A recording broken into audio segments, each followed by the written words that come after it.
Hi, my name is Sharon Riley Mancini, and I am a realtor in South Jersey. I also buy houses for rehabs and rentals. And I want to take a couple minutes to really address the impact on moving and especially on selling a home.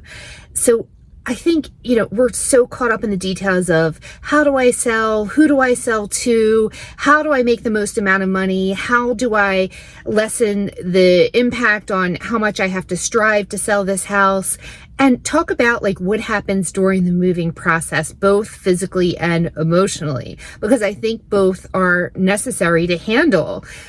Moving is one of the most stressful things, and especially when we are selling a home that we've lived in for a long time or a family home, or in the circumstances of a death in the family. Sometimes it's a very, very emotional process.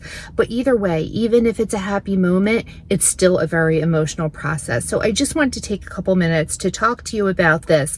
I find that a lot of people that I work with struggle with this, and not that many people talk about it. So I think it's important to talk about, one, a little bit about the process of from 1 year to the day that you move, and two, about the emotional impact on you, kids, and pets as well. Well, first of all, I move a lot. At one time, I was living in my projects as I was rehabbing them, so I was moving all the time. I was a constant work in process. I don't do that anymore because I just got tired of it, and I was moving so much. And even if it was 6 months or a year, I would be in a property and then move. It was just so much work. So moving is a tremendous amount of work.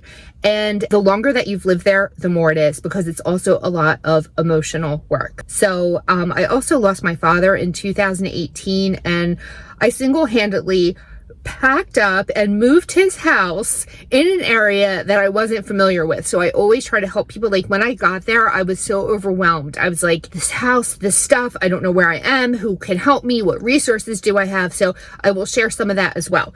So I got my coffee. Let's have a little car talk with our coffee or tea, or grab your beverage of choice, and let's talk about this and see what we can do to help you along in the process. So first, if you are planning a move 1 year out, take a look around your house and take a look and see what buyers would want.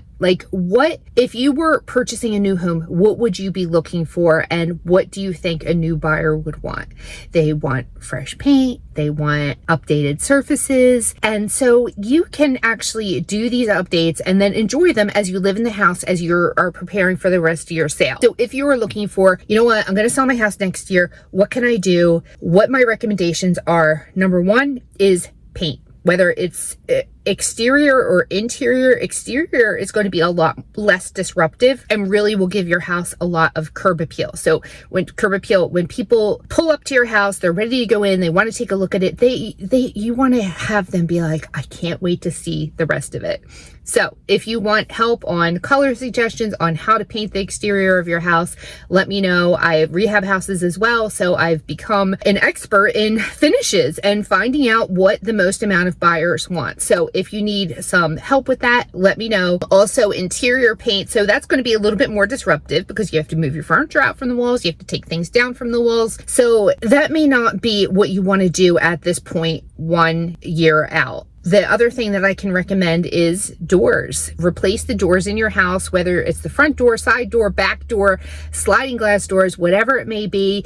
It really makes the house look really nice when people are going through it, and you can enjoy it too. Sometimes people have a front door on their house for 30 years and you don't realize it because you're in and out. You barely even see it. So take a look at the outside of your house and see what will bring upon the most amount of curb appeal. Also, the upgrades that you do, the most impactful will be the kitchen, bath, and master bedroom. So these are the things that people are looking at to really make a decision on what house they want and will be the most appealing to buyers. So a kitchen upgrade, a bathroom upgrade, even if it's just a powder room, if you're looking for upgrades to do that will make the most impact, it's definitely kitchens, bathrooms, master bedrooms. So 3 to 6 months out, you are getting a little bit closer and you're going to start to organize. And what I have found in this is, all right, so I'm going to say you need to have like some organization in your house during this whole time, because it's going to be driving you crazy if you have every room in upheaval. So start one room at a time, and you are going to have 3 baskets. Say you're going to have a sell basket, what you're going to sell, what you're going to donate, and what you are going to pack up to bring to your next house. So have those 3 categories and go room by room. Keep your main house, like your the places where you're living the most, like master bedroom, kitchen, bathroom, and say a living room. Keep them as intact as possible, but go through your garage, the basement, the attic. You are going to have way more stuff than you ever thought that you could imagine. So go through room by room, figure out which category each piece is in, and put it in that basket, and then we can figure out what to do from there. So with selling, so first of all, it's really hard to sell used items. They just depreciate. All right, houses are appreciating items. That's why we all want to buy houses. Things are depreciating. People just don't want them, especially as they're older. So I sometimes have people have a china cabinet that has been in the family for decades, but people just don't buy things like china cabinets anymore. So what I would recommend doing is first, so there are companies like antique stores and estate companies that will come through your house and decide if they want to buy big, heavy items like that. I recommend that you put these things into piles, figure out what it is that you want to sell, and then have an antique dealer come through and decide if they want those items. If they don't, then we can go ahead and figure out what to donate, what goes where. There's resources like Purple Heart. There are resources like the Vietnam Vets have an organization, and we can figure out what goes where. And then you are going to begin to pack. So when you begin to pack, make sure that you label each box accordingly. And that way, each room you just have a process for each one. Am I going to sell this? Am I going to donate it? Am I going to pack this up? So it may help to have a declutter specialist. I have somebody on my team that does that. So if you want to hire a declutter specialist, it helps a lot, because let me just tell you what happens. So when you are going through this stuff, you are going to find pictures, you are going to find books, you will find things that you want to go through, and you get so distracted. And so it ends up taking forever. A declutter specialist can help you with keeping on track, moving on, and to help you, like, there is an emotional process, like your children's baby clothes and their cribs. And, you may want to think that you can sell things like this, but there just aren't enough people that want to buy these older items. So I know it is an emotional process to let it go. I know it can be difficult, but a declutter specialist can absolutely help you. Okay, so 0 to 3 months out. Once you're at this point, you are getting pretty close. All right, there's going to be a lot going on with you buying your new house and selling your old house. So once you are in this time frame, what I would recommend, we are really going to have everything done as far as everything that you don't want already sold or donated. What I will recommend at this point is, 1, get help. And that means whether it's friends and family members and just recruiting people to help you, or hiring a moving company. So moving companies will help you to pack up and label your boxes. They do it all professionally. I have had things professionally moved. It was fantastic. It is pricey. There is a cost along with that, but it took so much pressure off me, because they professionally pack everything. Everything is wrapped up. And I felt like I was like, at the end, you're like just throwing things into boxes. Like, that's what was happening to me. I wasn't really doing it carefully. It is so much work. But once you give away or donate the things that you don't want, the things that you do, you want to be careful with the way that you pack them and the way that you move them. So hiring a moving company did help me a lot. And then at that point, I'm also going to recommend to pack a personal box. So when you are moving, once you get into that new house, it's going to be like so much stuff is all over the place. So you want to have a personal box that has your medications, your toothbrushes, your kid's favorite blanket, your dog bowls and dog leash, like things that you are going to need that you're like, how am I going to dig through these 26 boxes and find this item? So make sure that you have a box that you're going to be able to access as soon as you move into the house, and just label that box so you have it, so your kids have a couple toys to play with, so they don't feel as nervous and anxious about the move. So I will talk about that a little bit later in this video, but make sure that you have a box that your family can use to access the items that you are going to need the first couple days of moving while you are still unpacking. And lastly, I don't really like to throw things out. Most people don't like to throw things out. And when you have a house full of items that someone has lived in this house and you have lived in this house for 30 plus years, you will have a lot of stuff. I'm not a big fan of throwing things out because I care about the environment, and I don't really recommend throwing as much out. I really like to donate things. So at this point, you may actually need a dumpster depending on how many things that you have. So if you have like a broken armchair that nobody uses anymore, or building materials that the house hasn't been this color in 20 years, those are things that nobody's going to want. You can't donate. Nobody just wants these things. And so you may need a dumpster. So if you need help with this, any of these resources that I'm talking about, I have contacts for all of them. So let me know if you need any of this. And the last thing that I want to touch on is emotions. This is a very emotional process. Just be gentle with yourself. Be extra kind to yourself.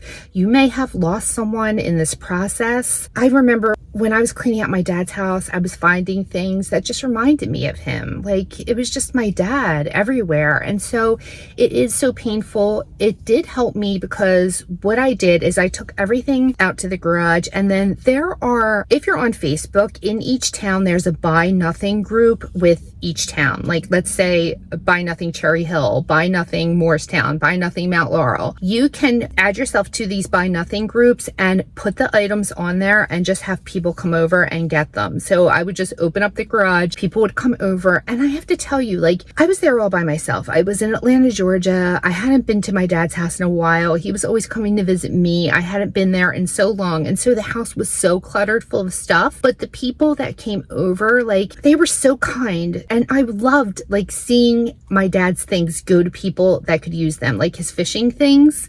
Like, he had tackle boxes and fishing rods, and it helped me so much to be able to see these people take these things and be so thankful and be so understanding of my situation that my dad had passed. Like, some people would actually like stay there for a little bit and talk to me about it. So it was great. Like, even his clothing, like my dad had so many like nice shirts, and even things that were even unworn, and just the people that were coming over, they were so thankful for them. So that was a lot of my healing process. I really recommend going on these buy nothing groups. You can even have like a free yard sale, and it can even be like a fun event where people will come over and you can just have a free yard sale and they just come and get what they need. And it does help so much to be able to give away your loved ones' things, or even your things that you just don't want anymore. If you've lived in this house and you're like, you know what, I haven't worn this in 10 years, and somebody may need that. So I relied a lot on the Facebook buy nothing groups, and that may be helpful as well. So during these last 3 months before your move, it's a lot going on, but I hope this video is helpful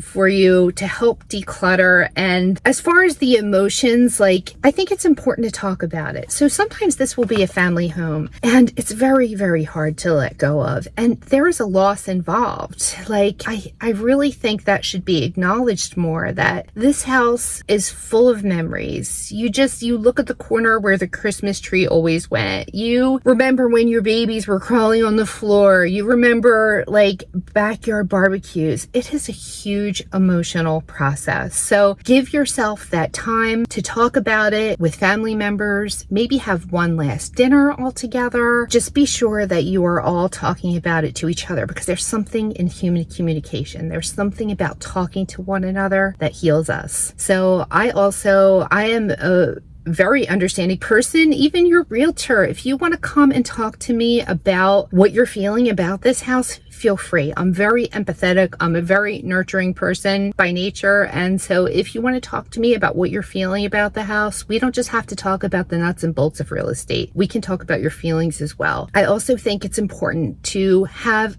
a heartfelt goodbye and perhaps have every family member take something that is in memory of the house, like a strip of wallpaper or a bulb that you dig up from the garden and put into your new garden, or a clock, or whatever it is that reminds you of this house. I think it's good to have each family member be able to go through and take something that they can remember. And I think a heartfelt goodbye, like really feeling this, it's a loss. You know, it's a lot of times when moving on from anything in your life, there's yin and yang. It is a good thing, but it can also be a difficult thing. So make sure that you take the time to say a heartfelt goodbye to your home. And two things that I want to mention in this are, one, kids.